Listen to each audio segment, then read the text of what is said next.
Hi guys, ಎಲ್ಲರಿಗೂ ನಮಸ್ಕಾರ. Welcome back to Chilla Tasty kitchen.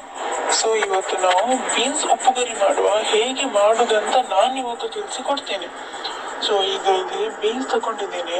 ಅದನ್ನು ಚೆನ್ನಾಗಿ ತೊಳೆದು ಸಣ್ಣದಾಗಿ ಕಟ್ ಮಾಡಬೇಕು.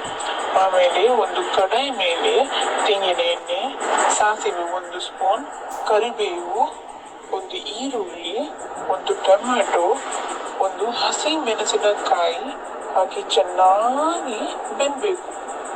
ಆಮೇಲೆ ಕಟ್ ಮಾಡಿರುವಂತಹ ಬೀನ್ಸ್ ಏನಿದೆ ಅಲ್ಲ, ಅದನ್ನು ಹಾಕಿ ಚೆನ್ನಾಗಿ ಕಾಯಿಸಬೇಕು. ಕಾದಾದ್ಮೇಲೆ ರುಚಿಗೆ ತಕ್ಕಷ್ಟು ಉಪ್ಪು ಮತ್ತು ಸ್ವಲ್ಪ ಅರ್ಧ ಸ್ಪೂನಷ್ಟು ಅರಶಿನ ಹಾಕಿ ಅರ್ಧ ಲೋಟದಷ್ಟು ನೀರು ಹಾಕಿ ಚೆನ್ನಾಗಿ ಮಿಕ್ಸ್ ಮಾಡಿ ಲಿಡ್ ಕ್ಲೋಸ್ ಮಾಡಿ. 3 to 5 ಮಿನಿಟ್ಸ್ ಆದಮೇಲೆ ಲಿಡ್ನು ಓಪನ್ ಮಾಡಿ. ಇಲ್ಲಿ ನಮ್ಮದು ಬೆಂತ ಉಂಟು. ಅದಕ್ಕೆ ಈಗ ನಾನು ತುರಿದಂತಹ ತೆಂಗಿನಕಾಯಿ ಬರೀ 2 ಸ್ಪೂನ್ ಆಗುವಷ್ಟು, ಜಾಸ್ತಿ ಹಾಕಬೇಡಿ, ಬೇಡಂದ್ರೆ ಸ್ಕಿಪ್ ಕೂಡ ಮಾಡಬಹುದು.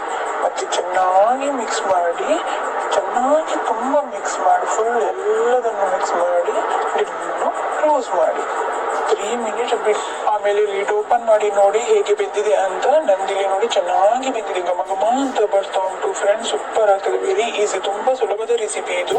ಒಮ್ಮೆಲೆ ನೀವು ಕೂಡ ಟ್ರೈ ಮಾಡಿ ನೋಡಿ, ಹೇಳಿ ಹೇಗಿದೆ ಅಂತ. ಸೊ ಈ ವಿಡಿಯೋ ಇಷ್ಟದಲ್ಲಿ ಲೈಕ್ ಮಾಡಿ, ಶೇರ್ ಮಾಡಿ, ಕಮೆಂಟ್ ಮಾಡಿ and subscribe to my channel friends. See you on the next video. Bye.